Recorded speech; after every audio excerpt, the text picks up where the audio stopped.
अस्सलाम वालेकुम dear student. अॼु असांजो ॿियो टॉपिक आहे ऐं आख़िरी टॉपिक आहे क्लासिफिकेशन ऑफ एंजाइम्स।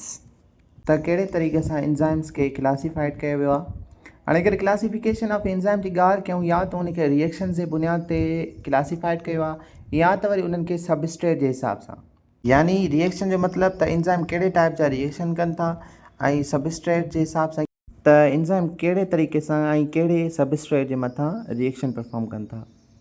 मिसाल कुछ एंजाइम डीएनए के तोड़ने जो कम कंदा उनके अलग चइबो आहे, कुछ एंजाइम आरएनए जे मथां कम कंदा उन एंजाइम्स के अलग ग्रुप में डिस्ट्रीब्यूट कयो वियो आहे। त हाणे हिते ज़िक्र थियल आहे सभ खां पहिरां रिएक्शंस जे बुनियाद ते एंजाइम्स के कहिड़े तरीक़े सां क्लासिफाइड कयो वियो। सभ खां पहिरां जेको एंजाइम आहे ऑक्सीडो रिडक्टेज एंजाइम, यानी उहे एंजाइम जेके ऑक्सीडेशन ऐं रिडक्शन जो रिएक्शन परफॉर्म कराईंदा आहिनि। ऑक्सीडेशन जो मतिलबु इहो हूंदो आहे लॉस ऑफ इलेक्ट्रॉन, जॾहिं त रिडक्शन जो मतिलबु हूंदो आहे गेन ऑफ इलेक्ट्रॉन। मुख़्तलिफ़ रिएक्शन जे दौरान हिकु सबस्टेंस मां इलेक्ट्रॉन लॉस थी वेंदा आहिनि ऐं ॿियो सबस्टेंस वरी उन इलेक्ट्रॉन खे गेन करे वठंदो आहे। त जेको सबस्टेंस पंहिंजा इलेक्ट्रॉन लॉस कंदो असां चवंदासीं उहो ऑक्सीडाइज़ थियो आहे ऐं जेको इलेक्ट्रॉन खे हासिलु कंदो असां चवंदासीं उहो रिड्यूस थियो आहे। हाणे हिते एग्ज़ाम लिखियलु आहे फेरोडॉक्सिन रिड्यूसिंग सबस्टेंस।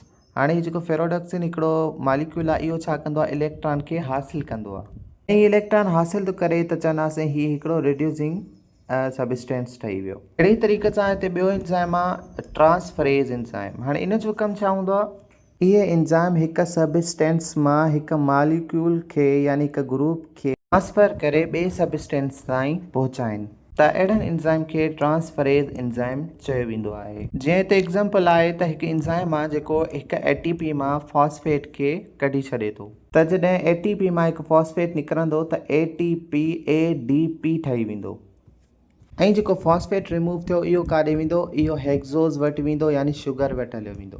त ट्रांसफरेज एंजाइम जो कमु हूंदो आहे कंहिं सबस्टेंस मां कंहिं मॉलिक्यूल खे हिक खां ॿिए हंधि ताईं ट्रांसफर करणु।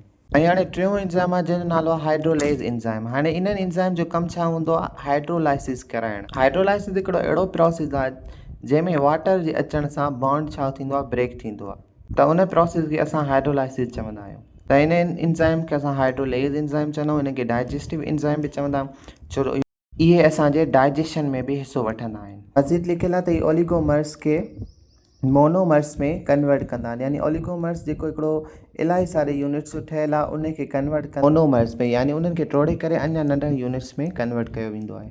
उन खां बाद में लाइएज एंजाइम आहिनि, इहे बि लाइसिस कराईंदा आहिनि पर इन्हनि में हाइड्रोलाइसिस न करायो वेंदो आहे, यानी हिन जे अंदरि वाटर जो इन्वॉल्व न हूंदो आहे, यानी ही वाटर जे बिना ई बॉन्ड्स खे टोड़े सघंदा आहिनि।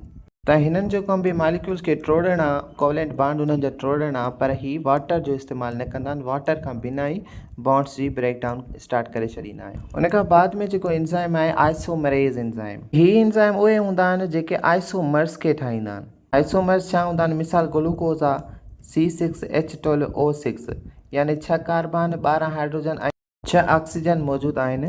इहो ग्लूकोज़ जो फार्मूलो आहे, त फ्रक्टोज़ जो बि इहो ई फार्मूलो आहे, लेकिन ग्लूकोज़ ऐं फ्रक्टोज़ जे स्ट्रक्चर में छा हूंदो आहे, तब्दील हूंदो आहे, उन में बदिलाव हूंदो आहे। त ग्लूकोज़ ऐं फ्रक्टोज़ फार्मूलो साॻियो आहे, स्ट्रक्चर चेंज आहे। जॾहिं एटम्स जे अंदरि अरेंजमेंट बदिलजंदी, मॉलिक्यूल जे अंदरि चेंज अची वेंदो त उहो मॉलिक्यूल ई बदिलजी वेंदो ऐं उहो मॉलिक्यूल जेको बदिलजी वियो आहे उनखे असां आइसोमर्स चवंदा आहियूं। आइसोमेरियस एंजाइम आइसोमर्स ठाहिण जो कमु कंदा आहिनि।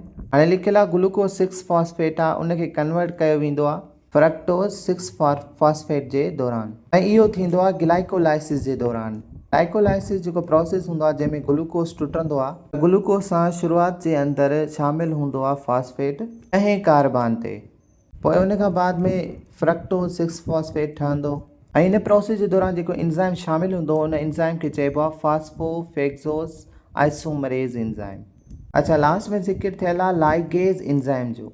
इन खां पहिरियां असां लाइगेज एंजाइम पढ़ियो जेके छा था कनि, बॉन्ड खे ब्रेक डाउन जो कमु कनि था, बॉन्ड खे टोड़ण जो कमु कनि था, लेकिन लाइगेज एंजाइम छा था कनि, ही उन जे उपतड़ आहिनि, यानी हिननि खे सिंथेटेज एंजाइम बि चइबो आहे, यानी ही छा था कनि, बॉन्ड्स जे जोड़ण में शामिलु थींदा आहिनि। त मिसाल ही छा कंदा आहिनि, डीएनए या आरएनए या उन्हनि जा जेके वॾा मॉलिक्यूल्स हूंदा आहिनि उनखे जोड़ण जो कमु कंदा आहिनि, जंहिंखे लाइगेज या सिंथेटेज एंजाइम चयो वेंदो आहे। ऐं हाणे हिते क्लासिफिकेशन लिखियलु आहे on the basis of substrate, यानी एंजाइम जंहिं मालिक्यूल सां रिएक्ट कंदो आहे उन हिसाब सां हीअ क्लासिफिकेशन ॾिनल आहे।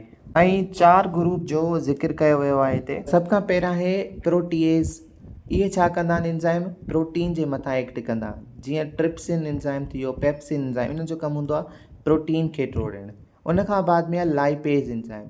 इहे छा कंदा आहिनि, फैट्स जे मथां छा कंदा आहिनि, इफेक्ट कंदा आहिनि, असरु कंदा आहिनि। Perform hydrolysis of fat into glycerol and fatty acids. उन खां अलावा ग्लाइकोसाइडेज़ जी ॻाल्हि कयूं त इहे कार्बोहाइड्रेट ते एक्ट कंदा आहिनि।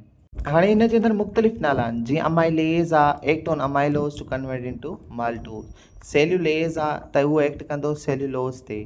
उन खां अलावा माल्टेज़ आहे त एक्ट कंदो माल्टोज ते। सक्रेज़ आहे एक्ट कंदो सक्रोज ते। लैक्टेज़ आहे एक्ट कंदो लैक्टोज ते। ऐं न्यूक्लियस आहे act on different nucleic acids, जीअं आरनेज़ आहे, डीएनएज़ आहे, एटीपीएज़ आहे।